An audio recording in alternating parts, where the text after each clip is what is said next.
Well, good morning. Good to be with you again today. And, yes, let's see what happens. You never know. You never know. Now, some of you know that part of my checkered past is that I was a pastor for 14 years. And as such, I conducted funerals and weddings.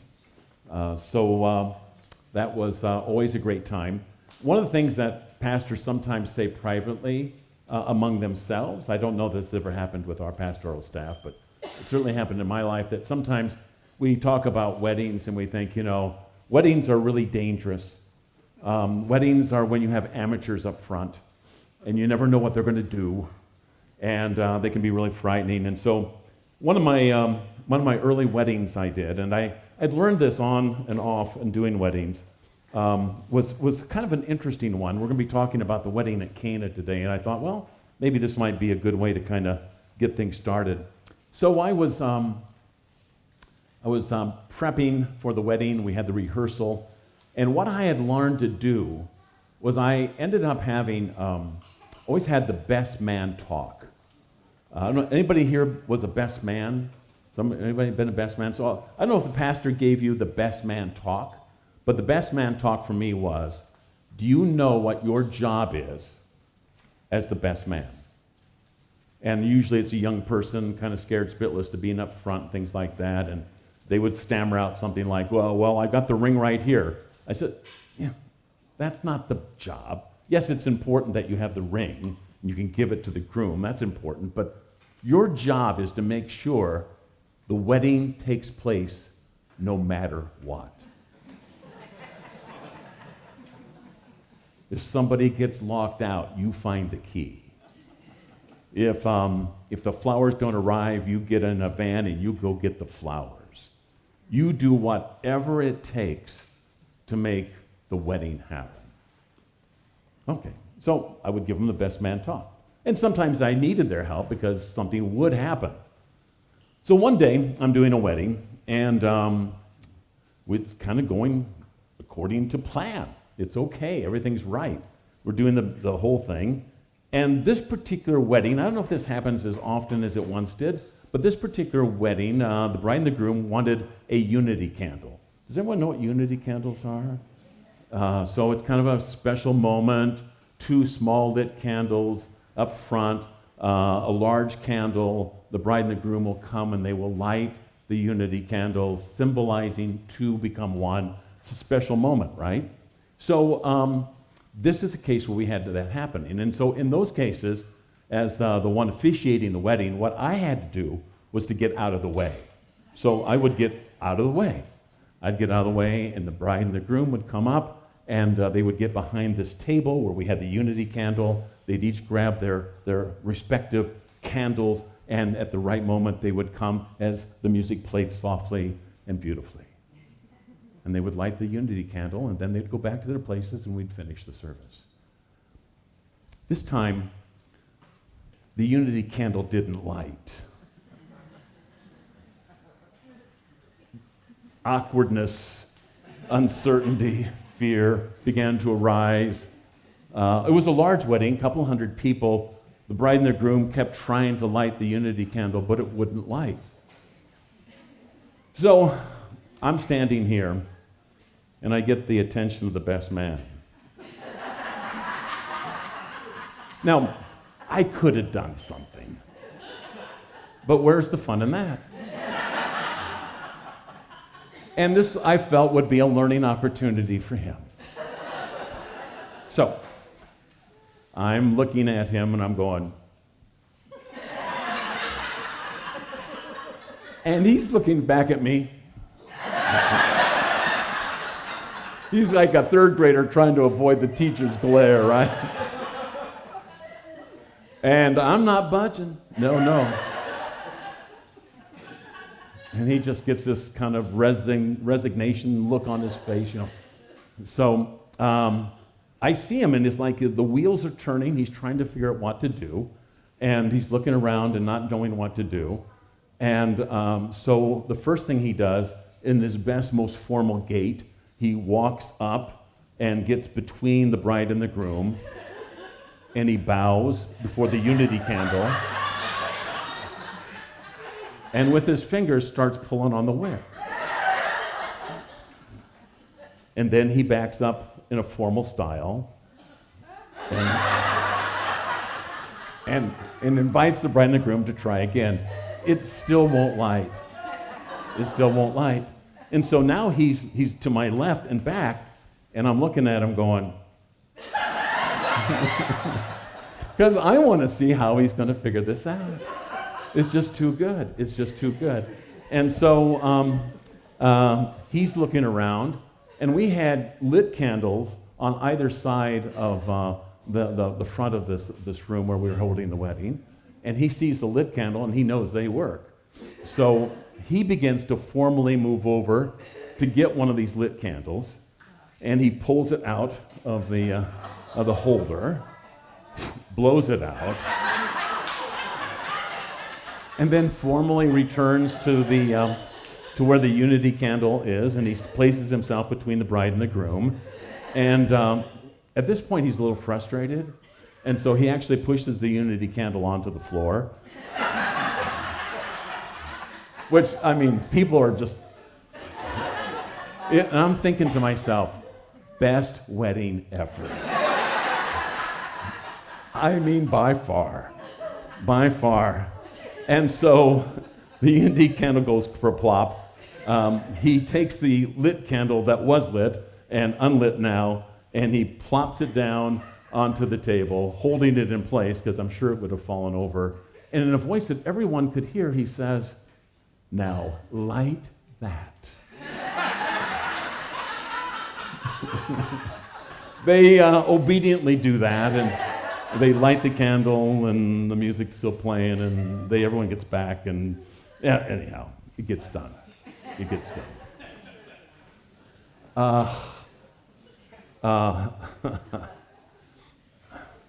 Today we're looking at John chapter 2, 1 through 11.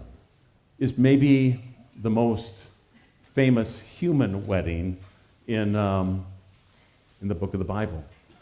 And from my point of view, as I look at it and try to understand what's going on, for me, this is a learning opportunity for the disciples.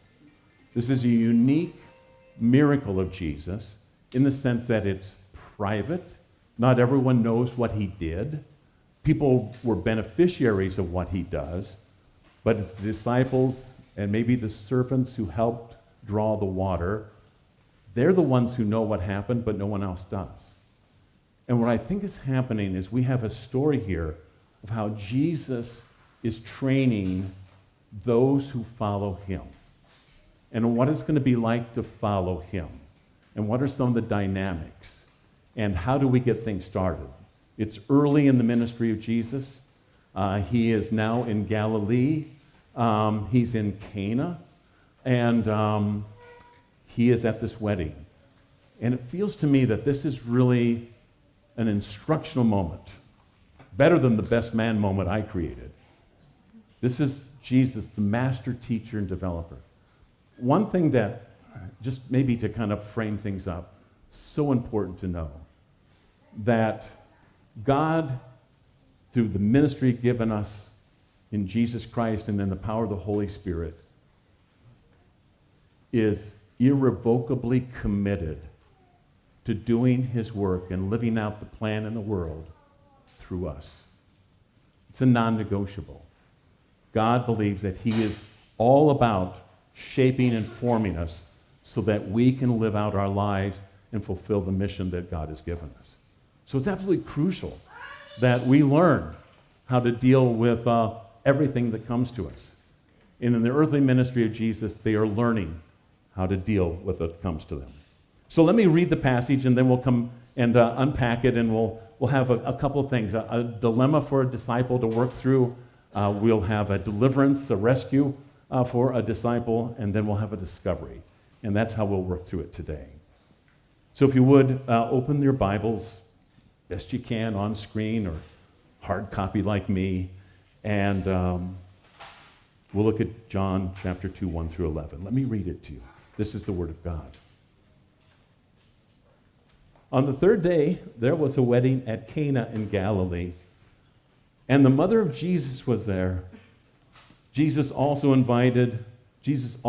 invited to the wedding with his disciples.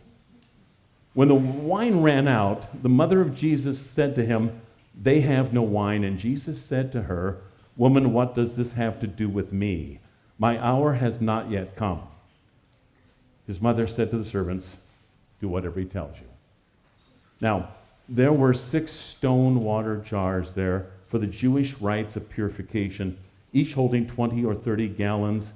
Jesus said to the servants, "Fill the jars with water." And they filled them up to the brim. And he said to them, "Now draw out some and take it to the master of the feast." So they took it. And when the master of the feast tasted the water now had become wine, and did not know where it had come from, though the servants who had drawn the water knew. The master of the feast called the bridegroom and said to him, "Everyone serves the good wine first, and when people have drunk freely, then the poor wine. But you have kept the good wine until now." This, the first of the signs Jesus did in Cana in Galilee, and manifested his glory, and his disciples believed in him.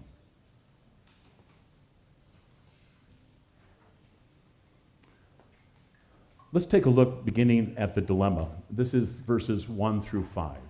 Verses 1 through 5, the dilemma. And it is portrayed with interesting dynamics here between Jesus and his mother. A couple things to note. For example, the mother of Jesus is never named in the Gospel of John. It's never named. It may be because there are other Marys, and there was a desire to avoid confusion as you read through it and heard it. So the mother of Jesus was the better designation. But here was the mother of Jesus, and Jesus and his new followers, his disciples, were with him at this wedding in Cana. Weddings were big deals, something to think about. They're big deals now. They were bigger then. They would go on for days, sometimes a week, and they were very, very important in terms of how to honor not just the bride and the groom, but the family in the village or the area they were from. Remember that the Bible is in a shame-honor culture. And so anything that might go wrong in a wedding would cast shame upon an entire village. I mean, this was a disaster. And we see the dilemma that's being poured out here. They had run out of wine. Jesus and his disciples are there as guests. That's really their only role. And Mary becomes aware of the fact that they have run out of wine. And she says to them, "They have no wine." Now, I've shared this with you before, but it's always good to understand how words work. And one of the ways that words work is that they sometimes work without actually being direct. They can be indirect or subtext type of communications. So, for example, we all know this. Like, we've sat down at the dinner table, and Mom has said to us something like this: "There's no salt on the table." Was she just making a casual observation? Like, it's been cool for this time of year. No, she was doing something. What was she doing? She was saying, without being direct, but it was a clear message, someone get up and get some salt so we can have it on the table, right? That's how language works.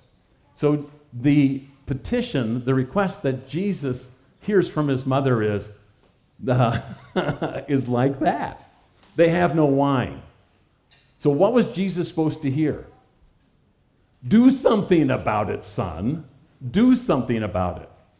Now, we don't know for sure, but the way the unfolding stories of the Gospels kind of portray themselves, it seems that the father, really the stepfather of Jesus, Joseph, may have died at a younger age, and he had really been raised primarily by his mother. We don't know anything about Joseph after age 12 in the book of Luke, and so it seems like that. And so here's Here's Mary, and she has learned to depend on Jesus. And if you can use your little imagination in terms of the dynamics of a household, here is an older son that she has been able to go to time and time again when there was an issue. And he was able to step up and make it happen. And so she does what she's always done. Hey, Jesus, they have no wine.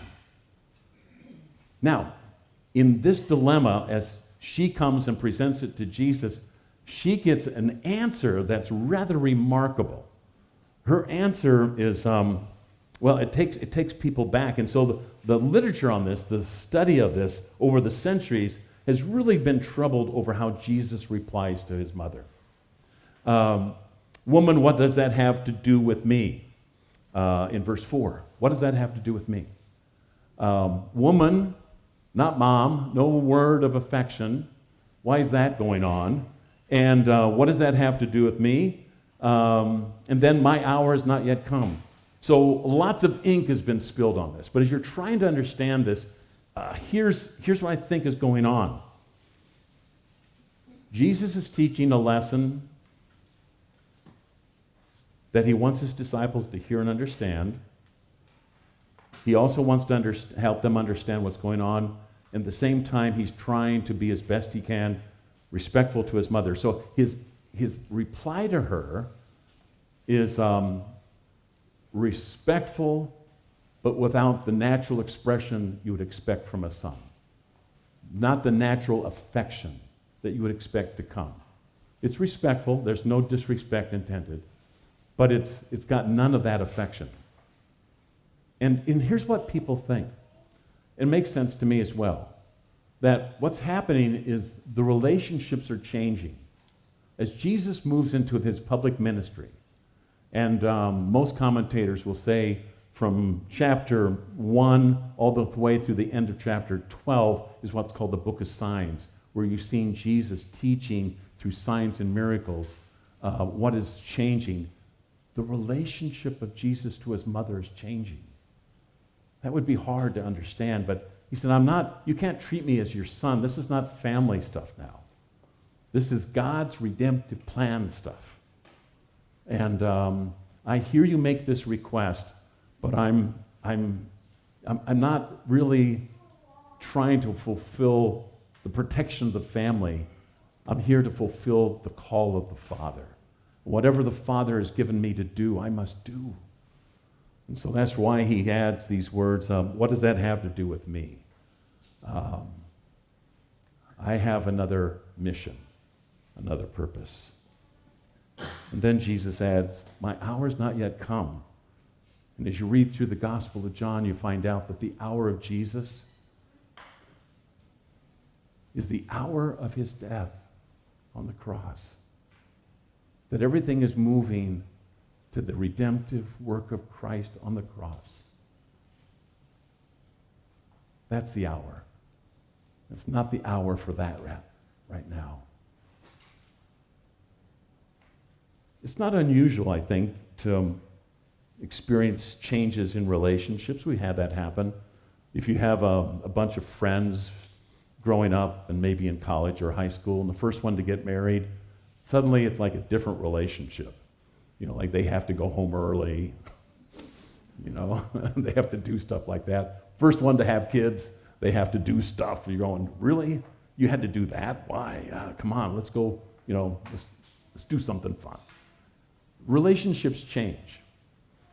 What's happening here is really a model of what it means to come to Jesus and make a request.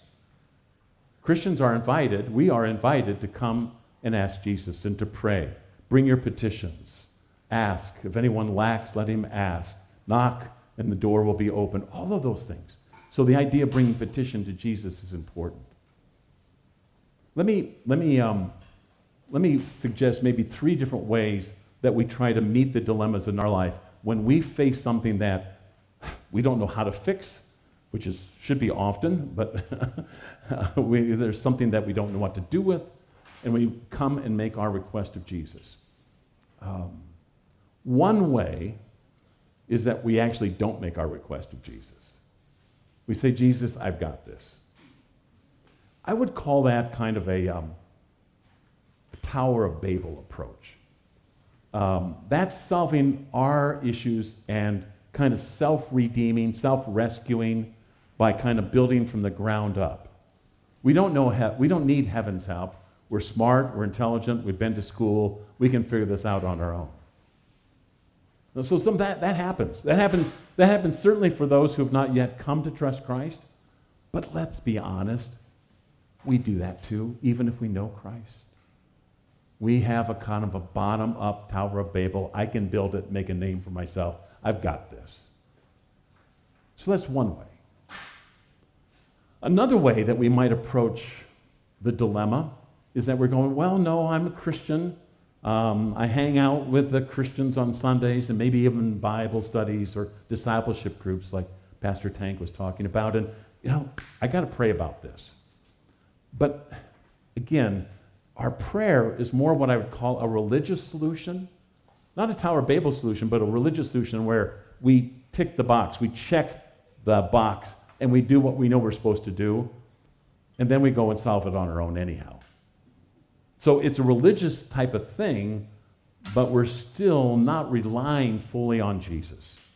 We're not fully relying on God. We're not fully doing that. The last, and this is how Mary solves the dilemma. To me, this is beautifully subtle, but it's so clearly there. Mary comes, we come with a true dilemma. Mary expresses what the need is. And here's my temptation, maybe it's yours. I want to tell God exactly how to solve this problem. I want to micromanage Jesus. Part of my work day in and day out is I work with leaders and direct reports. So I'm constantly working with people who have people that report to them. And one of the questions we often ask is, what's the one thing that you most don't want to see in a boss, a manager? And frequently, the most common answer is, I don't want to be micromanaged. There's probably something in us that just wants to micromanage. I mean, can we talk about loading the dishwasher, please? Probably should not talk about that. Or I've talked about how Dad micromanaged how to wash a car for me. There's so many areas like this. But I think there's a lesson here as we are being shaped and formed for ministry by Jesus. What does Mary do? She makes the need known. And I love this line in verse 5. She says to the servants, do whatever he tells you. I got no clue how he's going to handle this. I don't know if he's going to send you to the convenience store here in Cana and see if they have a wine and bottle section and get some wine. I don't know what he's going to do.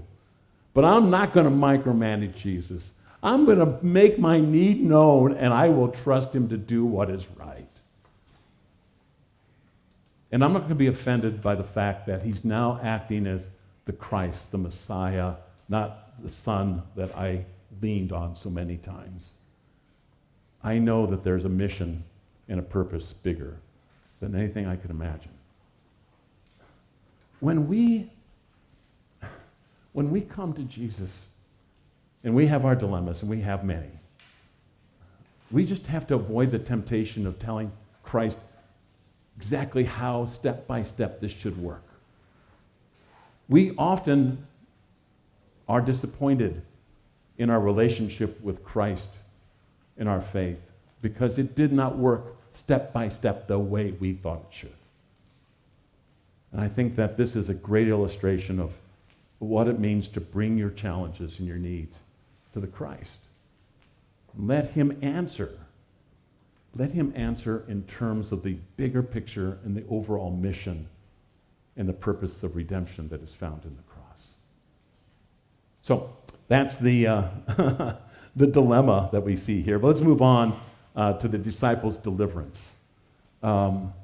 This is what happens. This is how Jesus answers the request.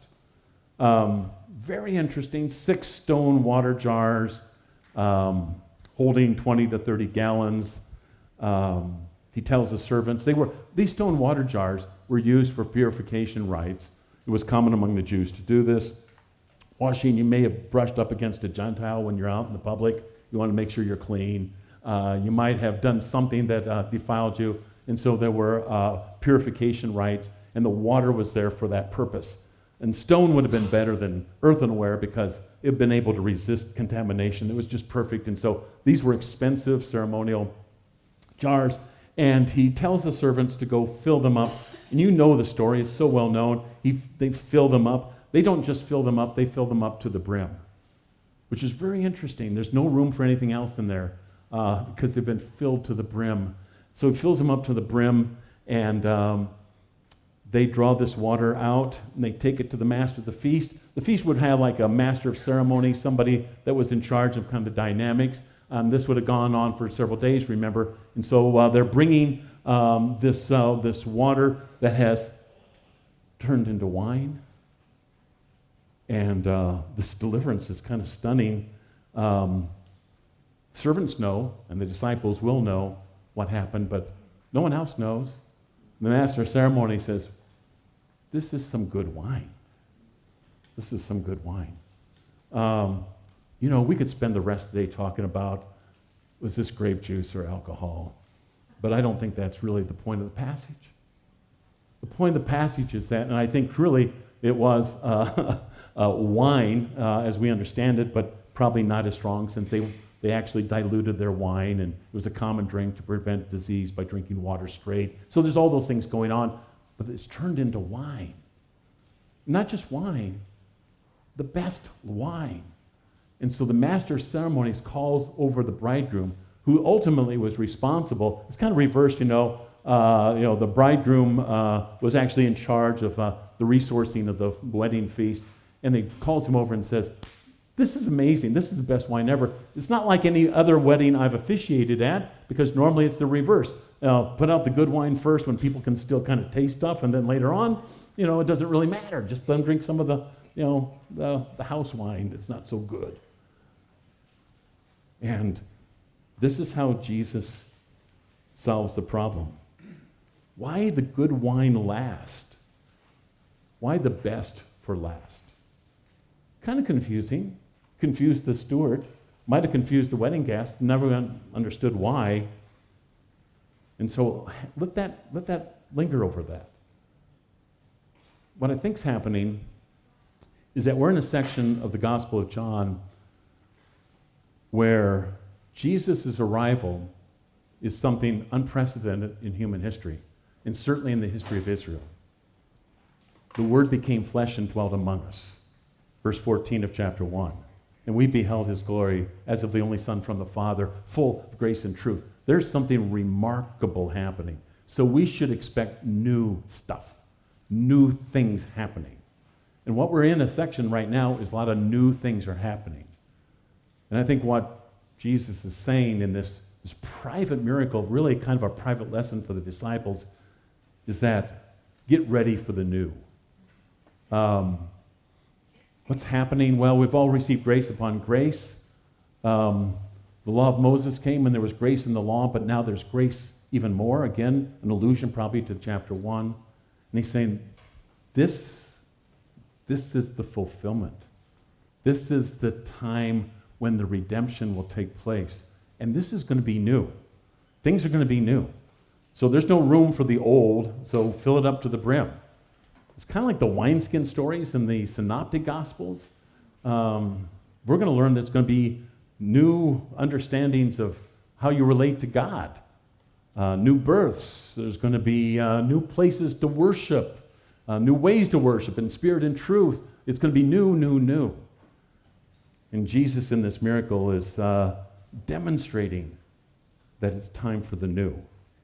How are you with the new? Are you okay with that? The unexpected, the new. Following Jesus takes us into new places, new missions. It messes with our kind of preconceived plans. Some of us are more planny than others, right? We kind of have it step by step, and then God just throws this curve. You end up doing stuff you never expected you would do. And the new stuff, the redemptive mission that disciples find themselves on, are just crazy. One of the things that happens when you know you're following Jesus into the new life is you do feel confused. And one of the ways that you express that confusion is usually a crisis of resources. I don't have enough time. I don't have enough money. I don't have enough resources. I don't know how this is going to work. I just feel like I'm floundering. I would say that's a great moment. That's when you can bring your request to Jesus and say, I'm not going to micromanage this, but I'm just saying, I don't know how this is going to work. I need to know. Please show me, and he will. So we've looked at deliverance and we looked at dilemma. Now let's look at the discovery. There is so much in this passage and so many things that we could talk about, but verse 11 really summarizes, I think, what the lesson was for the disciples. This is the first of his signs. Hold on to that word, signs. Done in Cana, manifested his glory. Remember, we all beheld his glory, glories of the only Son from the Father. This is a glimpse of his glory. And what happened was the disciples believed on him. The main purpose of John in writing the book of John, the Gospel of John, was that people would believe in him. And so that we see that in chapter 20, verses 30 and 31, if you want to look that up someday. But this is the beginning of fulfilling the purpose of this book. And the sign is that you're following the one who made the world. You're following the Creator God, who can turn water into wine. He made everything, and without him, nothing was made that was made. 1 John 1:3. This is kind of living that out and expressing that. The sign is that this is who I am. I am the incarnate Word. Glory. You're getting a glimpse of what it means to be with me. The with me life means that you are with me in glory, and this glory is power and ability to create value where there is none, to transform the world. They don't fully understand it. I don't think we fully understand it, even though we can look back on the cross and the resurrection. I don't think we fully understand it, but they get this, and they go, I'm going to believe in Jesus. What does it mean for us to believe in Jesus day in and day out? We have our own sense of dilemma. We need to bring it. We need to know that Christ will care for it. Set aside our anxiety, make our requests known, and trust him in faith. You know, if we said, make a list of all your anxieties and the things that you're worried about, could you?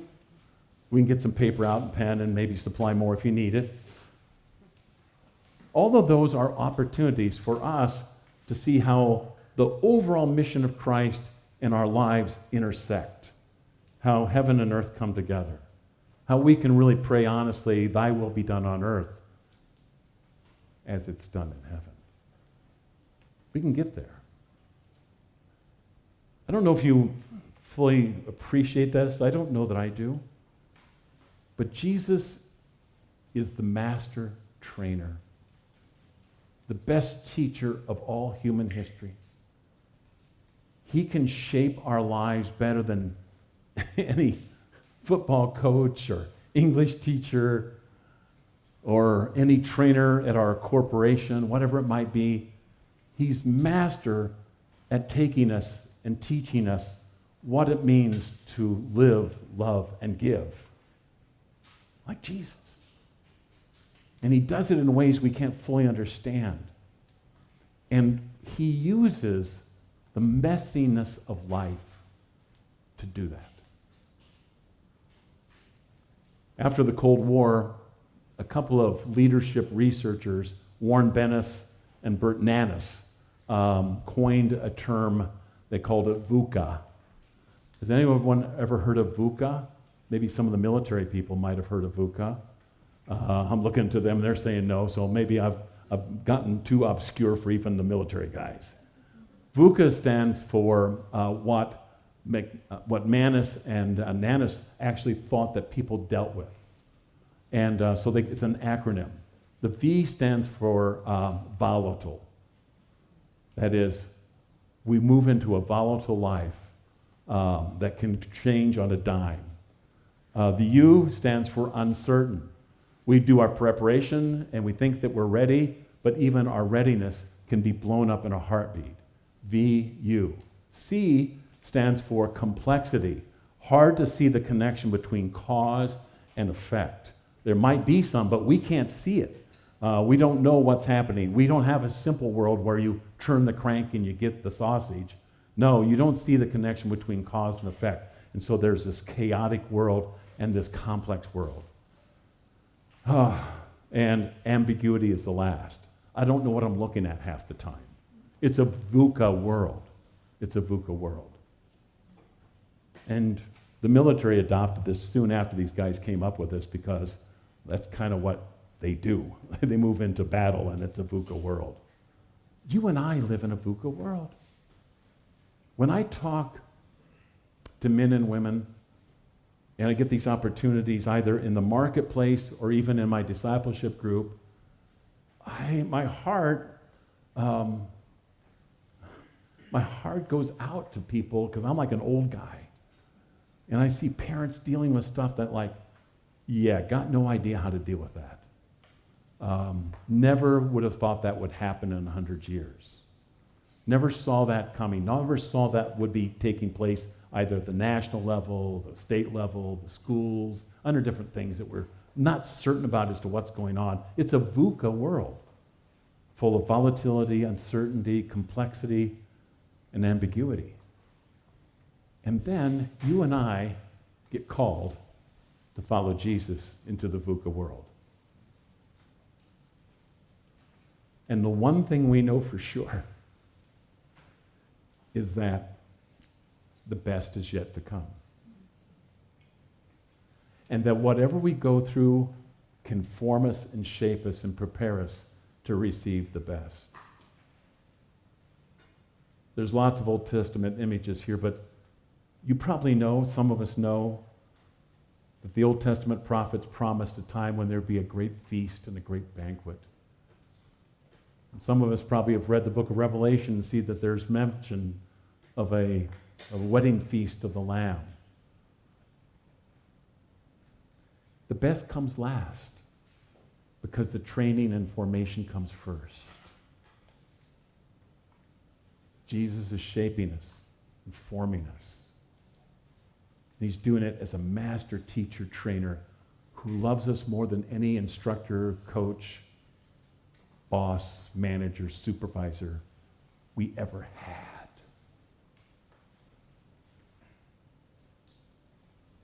The disciples walked away with this because it's going to heat up really fast. Things are going to get serious. Stay frosty, disciples, because we're going to Jerusalem and I'm going to mess with the temple. Read the rest of the chapter. I'm going to say things that people are not going to understand. I'm going to say things and they're going to accuse me of being a cannibal. What? That's crazy. Nope, that's going to happen. You've got to know that everything that happens is all part of shaping you. Bring your petitions to me. I am your Lord. I am your sovereign. I am your master trainer. Let me train you. It'll be okay. It'll be okay. Let's bow in prayer. Worship team comes forward. Father, we give you praise for the Son, who all that you gave him to do, he did. And the path was the path through the cross. And now we follow him into this world that is not yet fully redeemed. And yet your redemptive purposes are at work. And we know the best is yet to come. And we are being shaped into the image of your beloved Son. Help us to know that, to live that, and to tell others and to invite others. Come and see. Come and see. The best is yet to come. We give you praise and thanks in your Son's name. Amen.